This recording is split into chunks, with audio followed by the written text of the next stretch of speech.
In the highlands of Papua New Guinea, guns are a part of life. These tribal fighters wage war against neighbouring clans over land disputes or women. Some of the conflicts last 30 years. But while the tribal wars have been around for centuries, the death toll has risen dramatically since guns were added to the usual bows and arrows.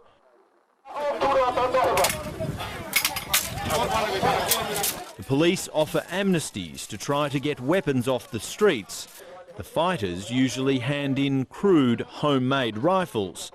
But if any factory-made weapons show up, like an M16, some of the lowly paid police officers are tempted to make a quick profit. That becomes the single most valuable item in the police station. It could be worth 3 years of your salary. Now, of course, that gun is likely to leak again. That gun is likely to be recirculated because somebody's prepared to pay a phenomenal price for it. Academic Philip Alpers has conducted the only independent research into Papua New Guinea's gun culture. He says thousands of weapons stored by the police and military have found their way into the hands of tribal fighters and criminals. In an audit of all of its military barracks across the country 3 years ago, Papua New Guinea's Defence Force discovered over 1,000 assault rifles were missing, along with 100 machine guns, 160 shotguns, 52 grenade launchers and 6 mortars. Security has since been increased at all armouries, but the damage has already been done.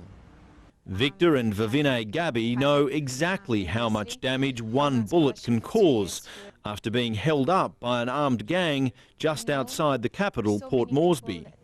The guy just put the gun on my mum's head and shot her just like that in front of me. Her mother Marie died in hospital 2 days later. Her killer has never been caught.